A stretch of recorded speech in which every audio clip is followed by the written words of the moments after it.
இன்னைக்கு vlog பார்க்கலாமா? டே 5 பசங்க கூட சேர்ந்து தோசை தான் சுட்டுட்டு இருந்தேன். தொட்டுக்க பொட்டேட்டோ மசாலா அண்ட் பிரேக்ஃபாஸ்ட் சாப்பிட்டு முடிச்சுட்டு பெயிண்டிங் பண்ண உட்காந்துட்டோம் நானும் யோகனும். அவனுக்கு வீக்கெண்ட்லாம் ரொம்ப போர் அடிக்குது. சரி அவன் கூட கொஞ்சம் நேரம் டைம் ஸ்பெண்ட் பண்ணலான்னு சொல்லிட்டு அவனை ஆக்டிவிட்டி பண்ண வச்சுட்டு இருந்தேன். ஜாலியாக பெயிண்டிங் பண்ணி முடிச்சிட்டான். நான் ஹோம் ஸ்கூலிங் வீடியோஸ்லாம் கொஞ்சம் பார்த்துருந்தேன். ரொம்ப இன்ட்ரெஸ்டிங்காக இருந்தது அண்ட் இன்ஸ்பைரிங்காகவும் இருந்தது. நம்ம எப்படியும் ஸ்கூல் அனுப்புகிறோம் இல்லையா, இருந்தாலும் டைம் கிடைக்கும் போது இந்த மாதிரி வீக்கெண்ட்ஸ்லாம் உங்களுக்கு போர் அடிக்கும் போது இந்த மெத்தட்லாம் ட்ரை பண்ணலான்னு தான் பண்ணிகிட்டு இருந்தேன். அண்ட் சீக்கிரமே நான் அதை பற்றின வீடியோஸும் போடுறேன். ஸோ அதுக்கப்புறம் கிட்ஸுக்கு துணியெல்லாம் ஆர்கனைஸ் பண்ணலாம் தான் எடுத்து மடித்து வச்சுருந்தேன். ஸோ கிரெச்சுக்கு ஸ்கூலுக்கு தேவையானதெல்லாம் தனியாக வச்சுட்டு வீட்டில் போட வேண்டிய துணியெல்லாம் தனியாக எடுத்து வச்சேன். அன்யூஸ்ட் க்ளோத்ஸ் எல்லாம் எடுத்து போட்டுட்டேன். அண்ட் சாக்ஸ் எல்லாம் கூட பேராக எடுத்து அரேஞ்ச் பண்ணி வச்சேன். ஸோ ஈஸியாக இருக்கும். அடுத்தது லஞ்ச் ப்ரிப்பரேஷனுக்கு தான் போயிட்டேன். வெங்காயம் தக்காளி எல்லாம் கட் பண்ணி வச்சேன். இன்றைக்கி சிக்கன் தான். அருண் எனக்கு சிக்கன் க்ளீன் பண்ணி கட் பண்ணி கொடுத்துட்டு இருந்தாரு. அண்ட் நான் இப்போல்லாம் குழம்பு பிரியாணிலாம் ஜாஸ்தி செய்யறதில்ல. சிக்கன் இந்த மாதிரி மேரினேட் பண்ணி வச்சுட்டு அப்படியே வறுத்துடுறது. ஸோ ரைஸ்க்கு ரொம்ப சூப்பராக இருக்குது இந்த மாதிரி சாப்பிடும்போது. இந்த மாதிரி பண்ணுறது கொஞ்சம் ஈஸியான ப்ராசஸ், சீக்கிரமாக பண்ணி முடிச்சிடலாம்.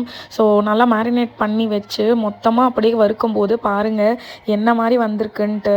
ரைஸோடு வச்சு சாப்பிடும்போது ரொம்ப நல்லா இருந்தது ஸ்பைஸியாக. அங்கே குக் வித் கோமாளி பார்த்துக்கிட்டே நல்லா சாப்பிட்டோம். அதுக்கப்புறம் அருண் கொஞ்சம் நேரம் ஜாகிங் போயிட்டு வந்தார்.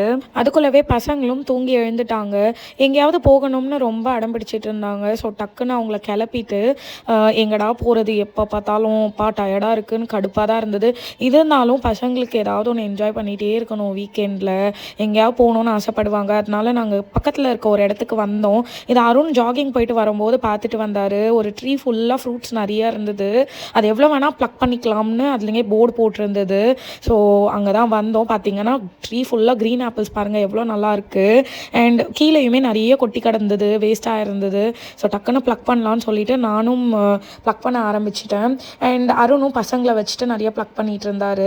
நிக்ஷி ரொம்ப என்ஜாய் பண்ணி ப்ளக் பண்ணிகிட்டு இருந்தா. அவளுக்கு ரொம்பவே பிடிச்சிருந்தது. அண்ட் அவள் ஆப்பிள்னு சொல்லிக்கிட்டே இருந்தா. சாப்பிட்ணுன்னு ரொம்ப ஈகராக வெயிட் பண்ணிகிட்டு இருந்தா.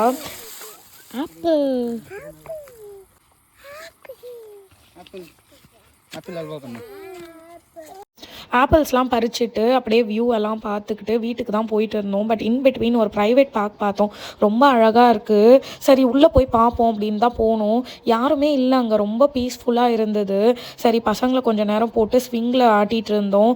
நல்லா விளையாண்டாங்க. அண்ட் சுற்றி பார்க்கும்போது ரொம்ப அழகாக இருந்தது. லைக் சின்ன பார்க்கு தான் இருந்தாலும் பீஸ்ஃபுல்லாக அழகாக இருந்தது.